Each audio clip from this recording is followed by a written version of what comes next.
এই যে দেখুন আমি আচারগুলো সব করে নিয়েছি। এই আচারগুলো তেল দিয়ে দিয়ে রেখে দিলে অনেকদিন ভালো থাকে, অনেকদিন ভরা খাওয়া যাবে। কাচের বয়ামে করে তেল দিয়ে রেখে দিলে খুব ভালো থাকে, বছর ভরে খেতে পারবে। হাই, আজকে আমি আমের আচার বানাবো। কাঁচা কাঁচা আম আমি নিয়ে এসেছি, তো কাঁচা আমের আচারটা আজকে বানিয়ে নিব। তো প্রথমে আমি একটু জল দিয়ে ধুয়ে নিব আমগুলোকে। এখন আমি আমগুলোকে কেটে নিব। আমগুলো লম্বা লম্বা করে কাটবো,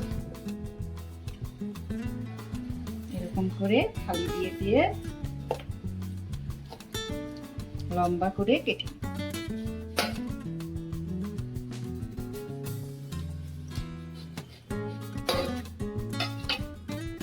এইভাবে লম্বা করে করে সব। এই যে আমি আমগুলো সব কেটে নিয়েছি।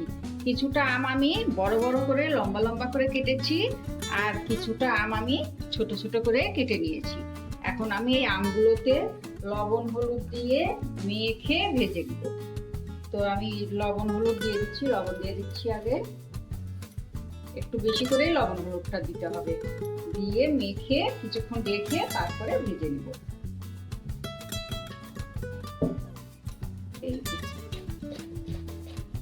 একটু হলুদ দিয়ে দেব।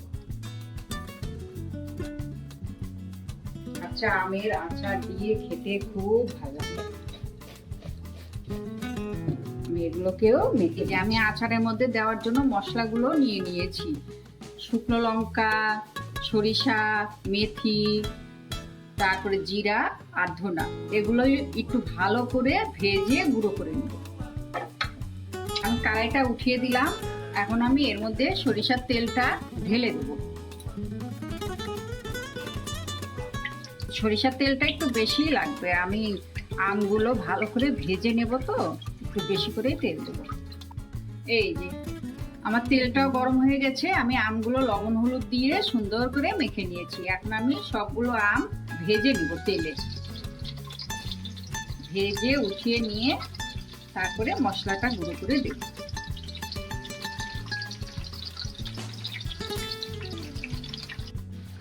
এই যে আমি আমগুলো এইভাবে ভেজে নিব। সবগুলো আম এইভাবে ভেজে ভেজে নিব।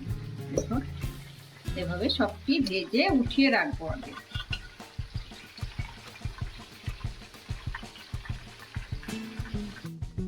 এই যে আমি আমগুলো সব ভেজে উঠিয়ে নিয়েছি।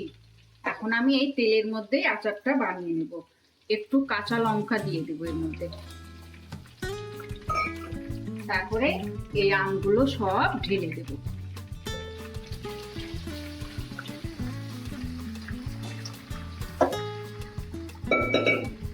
এখন আমি এর মধ্যে একটু গুড় দেব।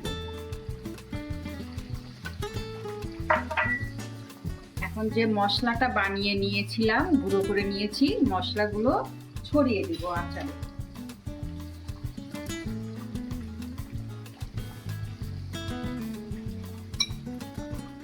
পুরো আচারটাকে ছড়িয়ে দিয়ে ঘেটে ঘেটে মিক্সড করে নেব।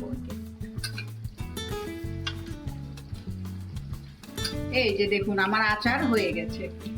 আমি মশলা দিয়ে ভালো করে তেল দিয়ে জাল দিয়ে নিয়েছি। এই আচার দেখুন কি সুন্দর হয়েছে, মশলা দিয়ে হয়ে গেছে। এই যে দেখুন আচারগুলো আমার তেলে কি সুন্দর নরম হয়েছে।